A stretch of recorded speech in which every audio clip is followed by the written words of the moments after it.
May 2nd, 2025. A small rural community in Pictou County, Nova Scotia, wakes to an ordinary spring morning. Birds sing across the dense Canadian woods.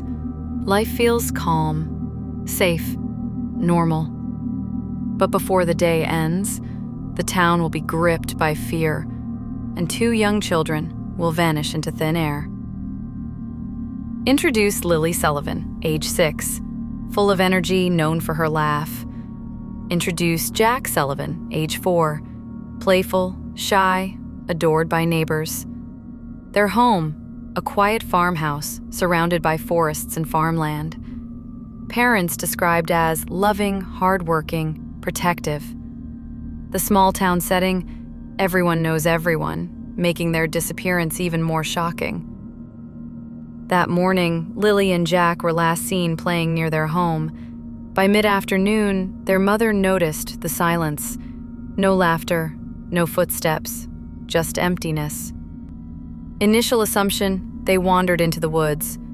A quick neighborhood search begins. At first, nobody panics. But as the hours passed, panic set in. By 6 p.m., the Royal Canadian Mounted Police were called. This wasn't just a case of 2 kids hiding. Something darker was unfolding. RCMP launch immediate ground search. Local volunteers form search parties. Woods, barns, streams combed. No trace. Parents' emotional state. Shock, desperation, pleading for help. The search grew into one of the largest Nova Scotia had seen in years. Drones, helicopters, canine units. Every tool of modern policing was deployed, yet the woods remained silent. 100+ officers, volunteers, dogs involved. Thermal imaging scans fields and forests. Neighbors interviewed. Nobody saw them leave. Media begins covering the case, drawing national attention. 2 innocent faces plastered on screens across Canada. In missing persons cases, the first 48 hours are crucial. By the second day, authorities admitted what the family already feared. Lilly and Jack had not simply wandered off.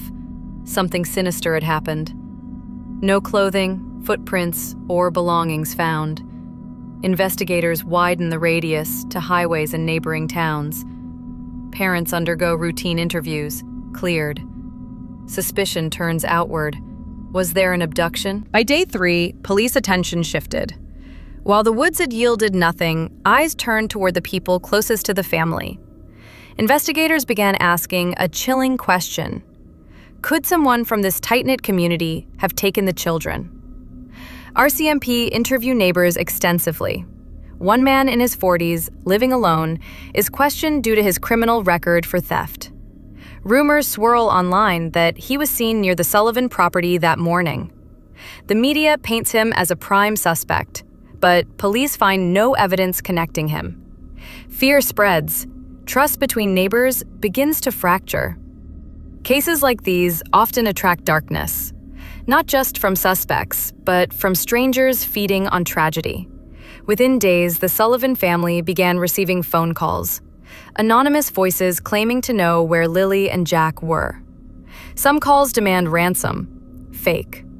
Others claim the children were seen in Halifax or even across the U.S. border. Police chase several leads, but each collapses. Emotional toll on the family. Constant hope followed by crushing disappointment. Every dead end deepened the nightmare. By the end of the first week, the case was no longer just local news. It had become a national story, and with national attention came pressure, theories, and chaos. A $100,000 reward is announced for information leading to Lilly and Jack. Media coverage floods Canadian and even U.S. networks. The children's faces become symbols of innocence lost. Social media explodes with theories, from human trafficking to family involvement. Online detectives swarm the case, but most theories only muddy the waters. As the days dragged into weeks, suspicion circled back to where the story began, the Sullivan family itself. Parents, already devastated, now face public scrutiny. Online forums accuse the mother of negligence, even involvement. RCMP re-interview family members multiple times. Polygraph tests, reportedly inconclusive though not admissible in court. The tragedy twists. Instead of sympathy, the family feels judged, isolated. Despite the theories, the investigators never gave up on the woods. The children's home sat at the edge of thousands of acres of wilderness, and somewhere in that vast expanse might still lie the truth. Search parties returned to dense forest areas previously scanned. Fresh cadaver dogs brought in. A child's shoe is found. But tragically, it doesn't match Lilly or Jack. The forest seems endless, swallowing every clue. Online detectives explode with theories. Some claim it's a trafficking ring. Others suspect a revenge kidnapping. The narrative shifts. Maybe this wasn't a local tragedy, but something far larger. But as the search expanded, so too did suspicion. Small towns don't react well to outsiders, and now everyone was watching everyone. Residents begin accusing one another. Neighbors turn cold. Social media harassment targets anyone with a past criminal record. The Sullivan family, once supported, faces whispers and cruel speculation. The father breaks down in a televised interview. "We are losing our babies, and we are losing our town." 2 weeks into the investigation, police made an announcement. A suspect had been taken into custody. A drifter, seen near the area the day of the disappearance, is arrested. Media explodes. Headlines scream that the case might be solved. But after 48 hours of interrogation, no evidence links him to the crime. He is released. The family's hope crashes again. Another lead, another false ending. By the third week, the investigation had consumed everything. The children were still gone, the community was in chaos, and the Sullivan family itself was falling apart. The parents begin to argue on camera, stress boiling over. Lily's friends post tearful TikToks, keeping her story alive online. Jack's favorite toy is found in the backyard. Not proof, but a painful reminder. Volunteers begin to dwindle. The case feels like it's going cold. And yet, the darkest revelations were still to come. On day 24, investigators received a signal they never expected. A ping from Lily's cell phone. The phone had been dead for weeks, yet a brief signal appeared, not from Nova Scotia, but near the U.S. border in Maine. Police rush to trace it, but it vanishes again. Was it a technical glitch? Or did someone turn it on briefly to taunt investigators? Families cling to hope. If her phone is on, then maybe she's alive. The RCMP admit to the press, "We are chasing shadows." Then came the discovery that shook the case to its core.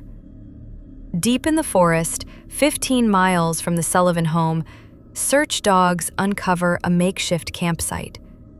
Inside, 2 children's socks, a melted chocolate bar, and a torn notebook page with scribbles. Forensic tests confirm the socks belonged to Jack. Suddenly, the theory shifts again. Were the kids alive in the woods all along, before being taken?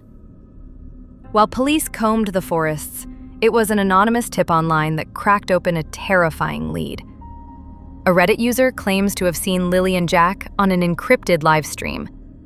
Investigators at first dismiss it, until screenshots surface. The images are blurred, but one detail chills everyone. A stuffed rabbit, identical to the one Lilly never let go. Cybercrime units are pulled in, suggesting the children may have been pulled into something darker than anyone imagined. 3 months later, the Sullivan case had spiraled into one of Canada's most haunting mysteries. Despite national coverage, tips, and international cooperation, the children are never found. The Sullivan family eventually leaves their hometown, unable to bear the constant reminders. Every year, vigils are held on the anniversary of their disappearance. Online, the case becomes a ghost story of its own. People still debate whether Lilly and Jack were victims of abduction, trafficking, or something stranger. And sometimes, the most terrifying cases are the ones that never find an ending.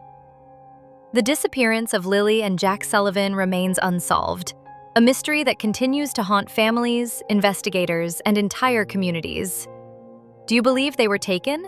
Or did something even darker happen in those forests? Let us know your thoughts below. If you found this story gripping, don't forget to like, subscribe, and share. Your support helps us keep telling these haunting true crime stories.